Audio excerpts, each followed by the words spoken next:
Vámonos a la primera pregunta, Lalo.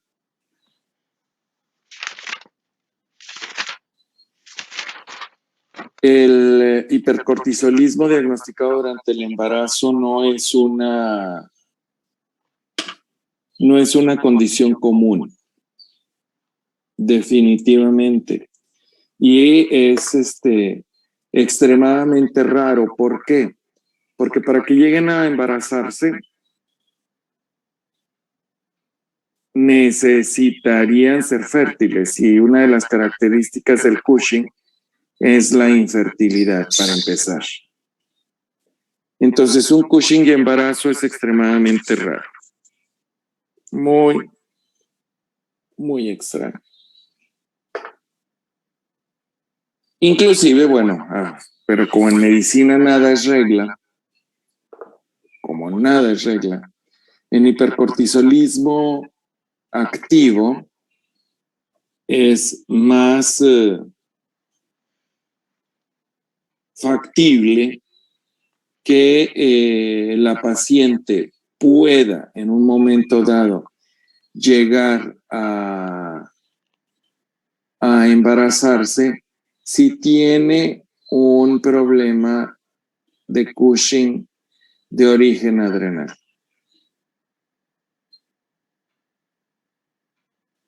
¿Sí?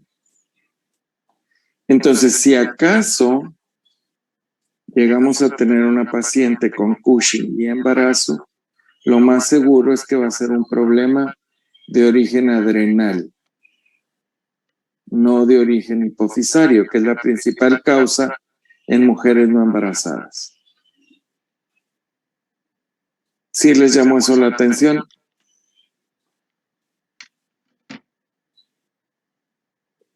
El 15% aproximadamente del Cushing en general, cuando no hay embarazo, es causado por un adenoma suprarrenal.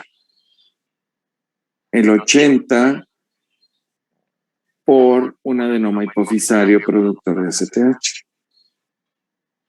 En el caso del embarazo, es mucho más factible que una mujer que pueda tener un adenoma suprarrenal pueda llegar a embarazarse. ¿Ok? Bien. Ahora, la siguiente condición.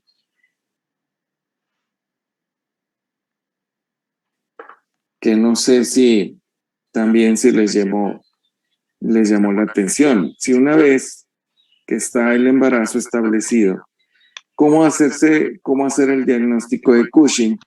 Si muchas de las características de la mujer embarazada se pueden llegar a confundir con un problema de hipercortisolismo. ¿Sí, Ángel? ¿Estamos? Sí, doctor. Como cuáles, como el incremento de peso, como la fatiga, la cual va siendo cada vez más intensa conforme el embarazo avanza. Puede haber inestabilidad emocional, que eso es bastante frecuente durante el embarazo, sobre todo en el primer trimestre. La presencia de estrías en abdomen, solamente que puede variar porque las estrías abdominales en el Cushing son estrías purpúreas. ¿Ok? Doctor, pero ahí decía también que podía haber estrías violáceas en embarazo, pero sí. ¿en qué situaciones? Eso es raro. O sea, purpúreas son violáceas, perdón. No son estrías purpúreas, sino al contrario, estrías blanquecinas, atróficas de la piel. ¿En qué casos? Pues no se sabe exactamente, probablemente en los casos en los que la mujer pueda tener vasos sanguíneos que puedan estar ahí involucrados a nivel superficial. ¿Sí? Pero no es lo frecuente que la mujer pueda tener estrías violáceas o purpúreas durante el embarazo. Ahora, otra de las características, diabetes e hipertensión durante el embarazo. Pues resulta que ahora muchas de las mujeres llegan a embarazarse con sobrepeso. Entonces ese es un punto muy difícil. ¿Sí? Muy difícil porque si la mujer ya trae sobrepeso de entrada, como pasa en México, muchas de las mujeres que se embarazan ya traen sobrepeso. Van a tener mayor riesgo de desarrollo de diabetes gestacional y de hipertensión asociada al embarazo. Una preeclampsia durante el embarazo o hipertensión asociada al embarazo. Lo que sí pudiera ser uno de los signos pivote es la presencia de equimosis.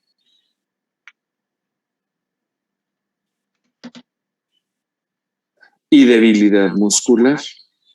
Esos dos puntos importantes pueden ser pivotes para pensar en un Cushing. Si esos dos se asocian a hipertensión, bueno, entonces ya hipertensión toma un valor más fuerte para no pensar en que la paciente pueda estar cursando con embarazo, con hipertensión y embarazo. Ahora, el diagnóstico bioquímico también es difícil. Ya lo vimos en los cambios hormonales del parto y del embarazo. ¿Recuerdan esos?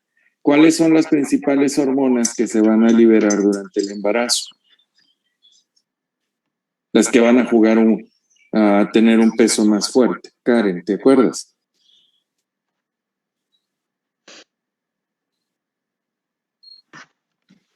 Era la hormona estimulante de la corticotropina. La CRH, o hormona liberadora de corticotropina, ¿verdad? La CRH, ¿por quién es producida durante el embarazo?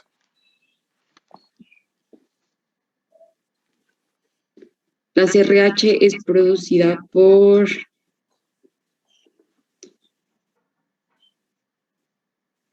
hipotálamo.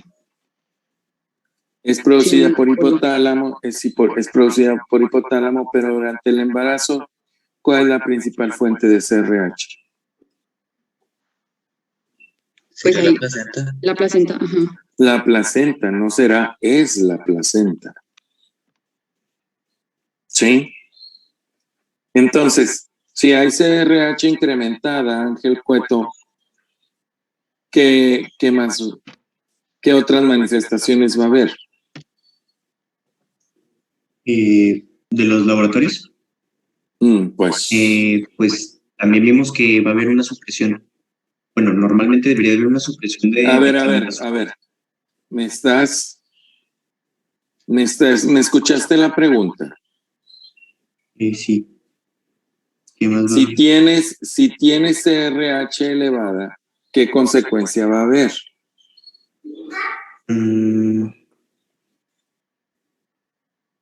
Aumenta el cortisol y el DHEAS. Entonces, aumenta cortisol y aumentan andrógenos. Muy bien, Ana Lili. Aumentan esos. ¿Sí? Entonces, durante el embarazo hay un estado de hipercortisolismo.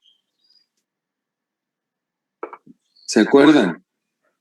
CRH va a estimular a la suprarrenal de la madre para que produzca, o sea, la hipófisis y en consecuencia, al estimular la hipófisis con ACTH incrementada, va a estimular a la suprarrenal de la madre para que produzca mayor cantidad de cortisol. Pero a la vez que produce mayor cantidad de cortisol, también se produce mayor cantidad de globulina transportadora de corticoides. Recuerden que juegan un papel importante también estas hormonas, sobre todo en el tercer trimestre, cuando cae la globulina transportadora y deja libre el cortisol para que incremente la maduración pulmonar y con esto favorezca el inicio del trabajo de parto. Entonces, el embarazo es un estado de hipercortisolismo continuo. Por eso la mujer va a tender a comer más, a aumentar de peso, o sea, ciertas características. Y es un estado diabetógeno por esto mismo.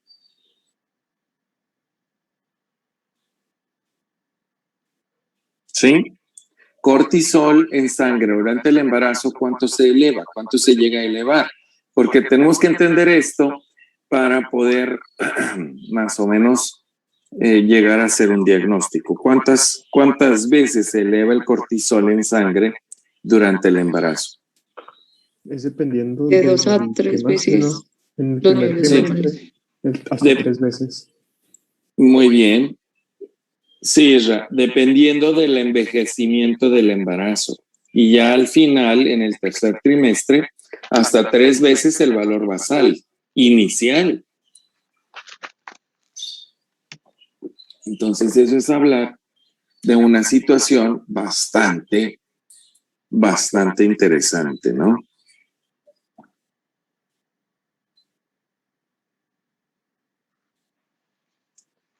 Ahora, esto por lo que ibas a comentar, Ángel, de la prueba de dexametasona. Esto hace que durante el embarazo la prueba de bajas dosis de dexametasona tenga que variar. Su valor sube el artículo, por favor, Lalo, muévele. Bien. Y aquí es donde quiero, en el primer punto, es lo que estamos viendo.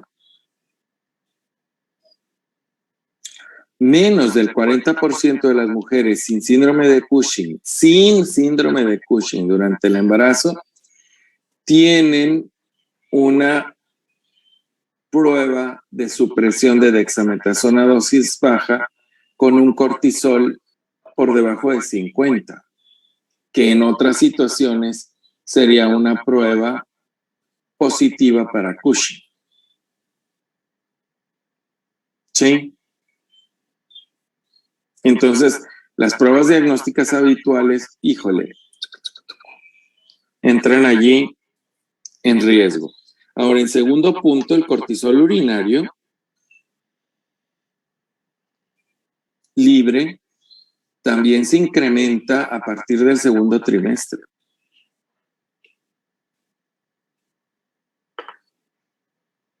¿Ok? 1.4 veces durante el segundo, 1.6 veces durante el tercer trimestre.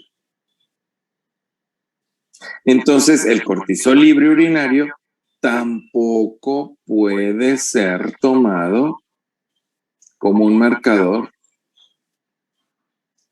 solamente el primer trimestre.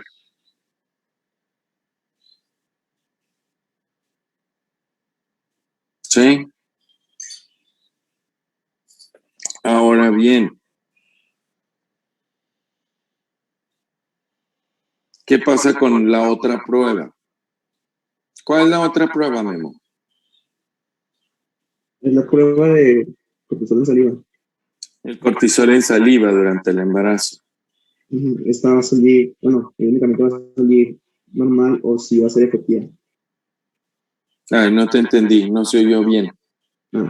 Que esta sí va a ser, en cambio, de las otras dos, de la de orina y la de la supresión con dexametasona, tengo entendido que esta sí va a ser efectiva.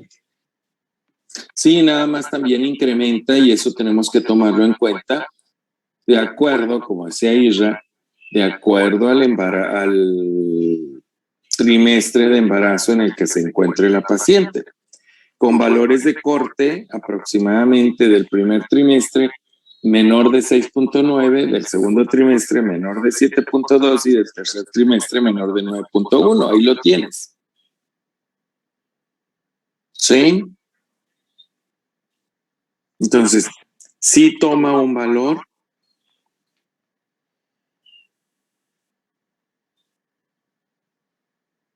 de más peso para diagnóstico. ¿Ok?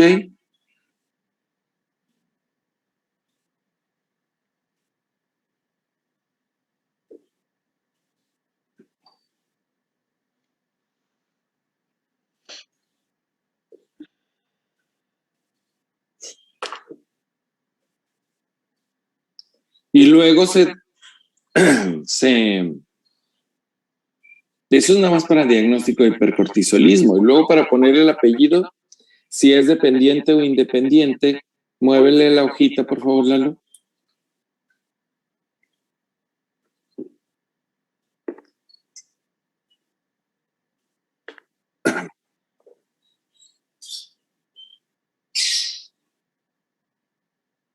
Sí. Otro problemita que puede llegarse a presentar es que durante el embarazo también se ve afectado, se ve estimulado el sistema renina-angiotensina-aldosterona, con lo cual se incrementa la cantidad de renina, pero porque también la placenta la produce. Entonces, esto lleva a un nivel de aldosterona y de oxicorticosterona incrementado, porque la progesterona, que va a estar principalmente al principio dada por el cuerpo lúteo y después por la placenta, llevan a una mayor producción de deoxicorticosterona, que es el precursor de progesterona. Y puede con esto la paciente cursar con algo de hipocalemia durante el embarazo. Entonces, aguas, por lo cual la hipocalemia tampoco puede ser un dato de muy fehaciente de presencia de Cushing. Llega hasta incrementarse hasta 8 a 10 veces más al final del embarazo los niveles séricos de aldosterona.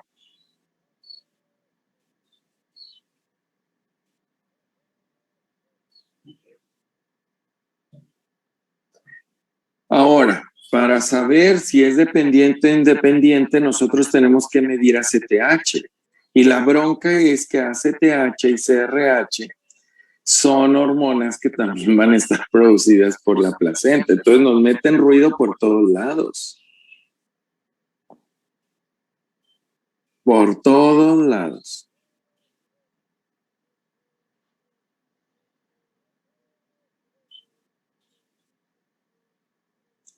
Y esto hace que la ACTH no baje hasta en un 50% de los casos de las mujeres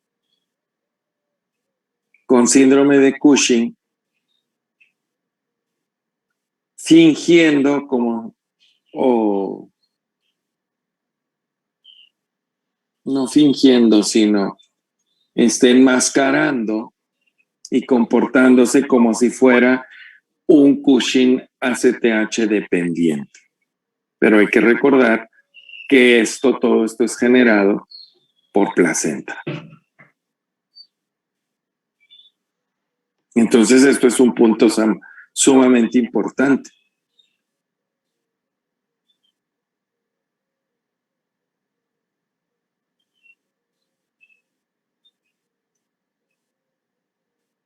Aquí en un momento dado pudiera pensarse en intentar realizar una prueba con análogo de somatostatina o una prueba de supresión con altas dosis de dexametasona.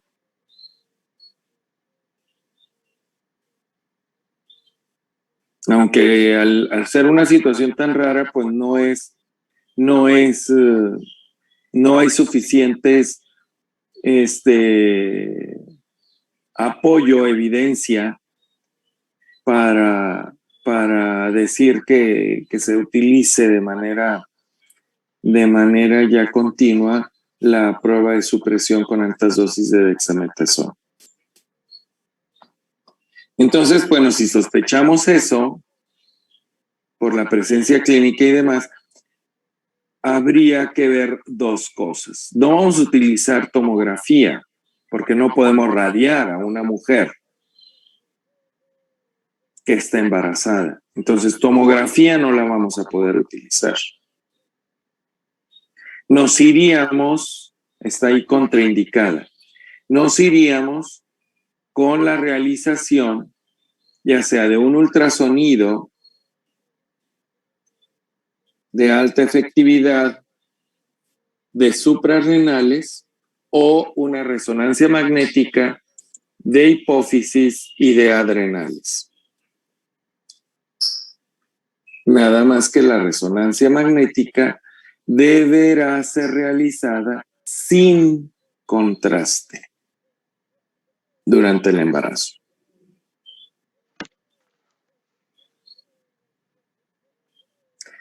Aquí la ventaja es que, aún sin contraste, los adenomas suprarrenales pueden ser fácilmente detectados, pero la bronca es los adenomas hipofisarios.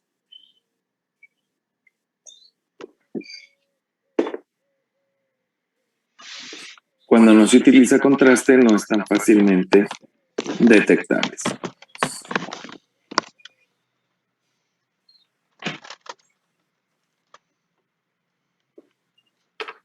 ¿Sí?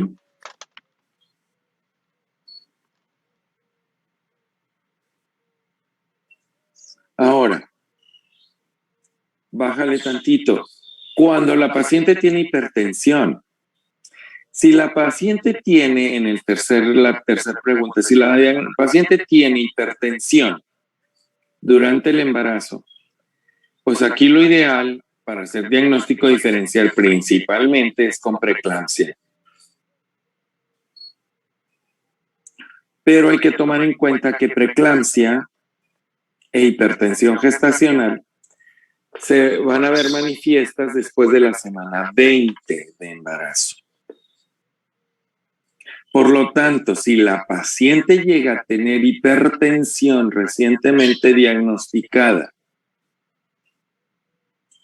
en el primer trimestre del embarazo, es una condición que puede llamar la atención para búsqueda de patología suprarrenal.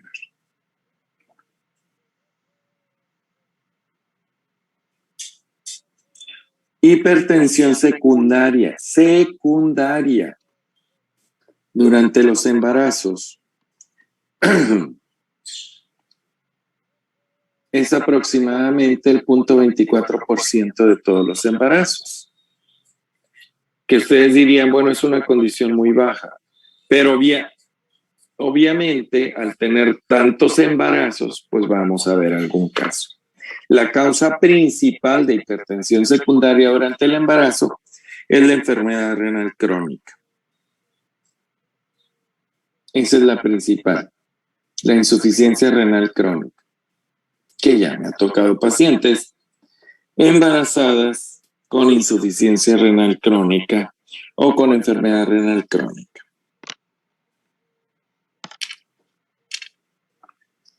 Pero pueden cursar las mujeres con hipertensión durante el primer trimestre, con alteraciones suprarrenales como el feocromocitoma o el aldosteronismo primario, que son otras de las causas etiológicas endocrinológicas durante el embarazo, feocromocitoma y aldosteronismo primario. Ya me tocó el caso muy triste de una embarazada con un feocromocitoma. Rarísimos, son casos de publicación a nivel mundial, porque no hay suficientes casos. Y me tocó, esa paciente fue en el Seguro Social. Ya hablaremos de eso cuando lleguemos al feocromocitoma. Las otras etiologías de hipertensión durante el primer trimestre generalmente son renovasculares. ya sea principalmente por una displasia vascular renal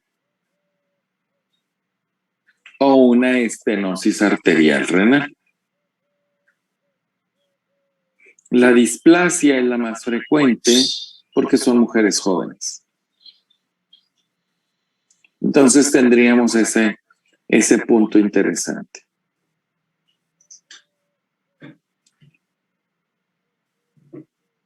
De las causas endocrinológicas, el feocromocitoma es la principal causa de hipertensión durante el embarazo. Pero el rango de mortalidad sí es alto. ¿Ok? Bueno.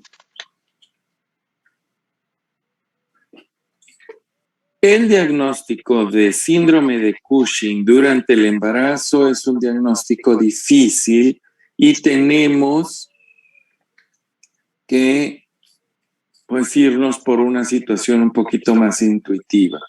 Los signos clínicos no son suficientes ni específicos y los laboratorios tampoco.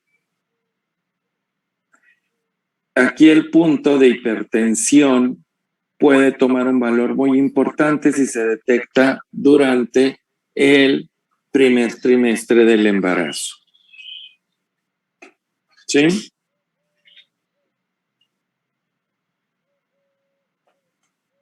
Esto es algo muy importante y si esta está asociada a signos de hipercortisolismo como los que mencionamos, adelgazamiento de la piel, porque eso sí se puede ver, estrías purpúreas y equimosis frecuente con debilidad muscular proximal, entonces esto pueden ser signos más fuertes para hacer diagnóstico de hipertensión, de hipercortisolismo durante el embarazo. ¿Y cuáles son los riesgos una vez que se tiene un síndrome de Cushing durante el embarazo si no se llega a controlar? Bueno, pues porque produce hasta en un 65% hipertensión o presencia hasta de un 25% de diabetes e intolerancia a la glucosa. Puede asociarse a preeclampsia con 14% y puede haber riesgo de osteoporosis y fracturas durante el embarazo, sobre todo fracturas vertebrales durante el embarazo por el incremento de peso del producto. Puede producir o llegar a producir miocardiopatía. La miocardiopatía que puede llegar a causar falla cardíaca, ¿sí? Miocardiopatía dilatada. Entonces, este es un punto importante que puede haber, aunque es una situación rara. Y desórdenes psiquiátricos, porque el hipercortisolismo se asocia a psicosis. La otra situación es que puede incrementar riesgo de infecciones, principalmente infecciones urinarias, las que pueden desencadenar abortos o pueden desencadenar partos prematuros o inmaduros, ¿sí? Y terminar con la vida del bebé y llegar a presentar o el riesgo de llegar a causar muerte materna hasta en un 2%. Entonces es una situación sumamente difícil. Entonces las mujeres con Cushing tienen más diabetes gestacional que las mujeres sin Cushing, hipertensión gestacional que las mujeres sin Cushing y preeclampsia que las mujeres sin Cushing. Sí. Ahí vienen los rangos estadísticos, que ustedes ya llevaron estadística, ¿verdad? Entonces ya entienden lo que significa RR, lo que significa la P, la probabilidad diagnóstica. Entonces, ese es el punto. La otra situación es qué es lo que le pasa al bebé. Y esto le va a producir varias cositas al bebé. Entonces, el bebé al estar expuesto a una mayor cantidad de cortisol, también va a tener ciertos efectos sobre el mismo. Y este bebé también va a tener una morbilidad incrementada. La prematurez es el principal punto, hasta casi un 50% de los embarazos. Puede haber retardo del crecimiento uterino intrauterino, porque hay una alteración también del riego sanguíneo y puede haber muerte intrauterina o aborto espontáneo y puede llegar a producirse por bloqueo una atrofia suprarrenal, que las suprarrenales fetales no se desarrollen. Y entonces el bebé tener hipoadrenalismo.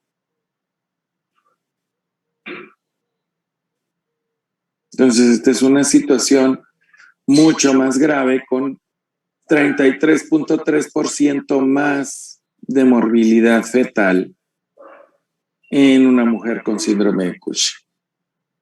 Y no digamos todas las otras situaciones como si se asocia a hipertensión materna o a diabetes mellitus materna, pues entonces todavía eso incrementa más el punto de morbimortalidad del bebé. ¿Ok? ¿Eso va quedando claro, chicos? Sí, doctor. Ahora, ¿qué hacer cuando ya se tiene el diagnóstico del embarazo? Pásate hasta la pregunta 7, ya para casi terminar. ¿Cuándo es el tiempo adecuado para realizar una cirugía? Porque se tiene que hacer adrenalectomía. Si es un síndrome de Cushing. Si llega a ser una enfermedad de Cushing, bueno, pues tendríamos que ver. La cirugía deberá ser realizada, ¿qué dice? De manera ideal, antes de la semana 24 de gestación.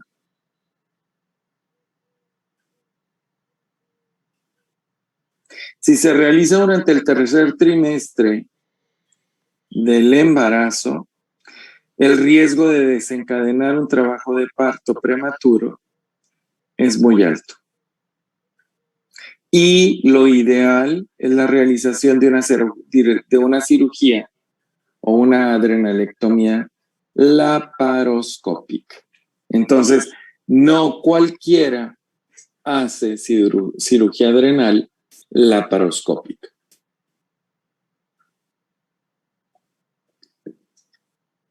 Y ya con la laparoscopía se puede incrementar hasta la semana 32 de gestación, que puede en un momento dado intentarse hacer con mayor éxito esta cirugía. Y con esto disminuye bastante la mortalidad perinatal en el producto y en la madre.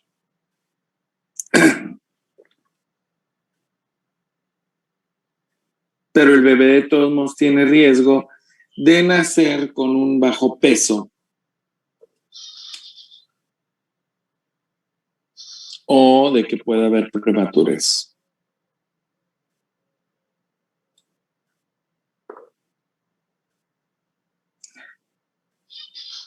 Hay que tener cuidado porque acuérdense que fue lo que dijimos. Al quitar una glándula que esté afectada, la otra glándula va a estar sin funcionar. Entonces nosotros podemos causar una crisis addisoniana en la madre al momento de quitar la glándula afectada. Entonces esto se tiene que tomar en cuenta porque se tiene que administrar hidrocortisona o prednisona oral a la mujer después de la cirugía.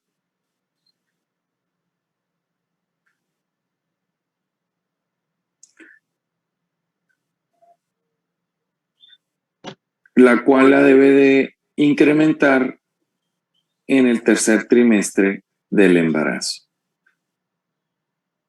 En lo que sus glándulas, o sea, la glándula contralateral que está inhibida, empieza a despertarse por el incremento en el estímulo.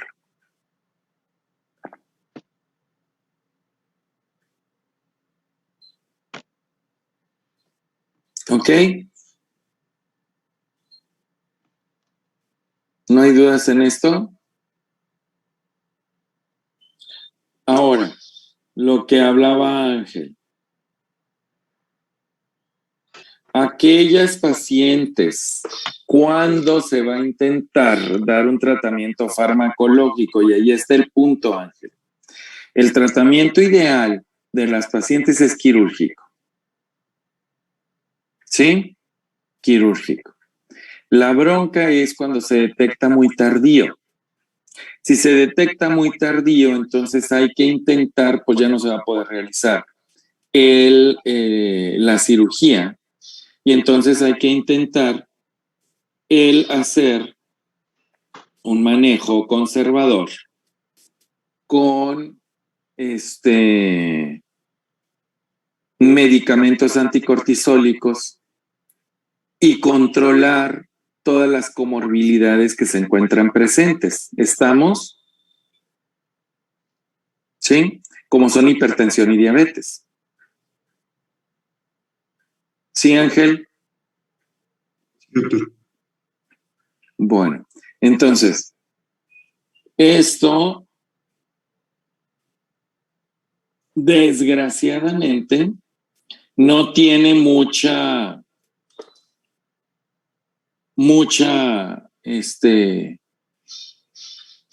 experiencia por lo raro de la patología.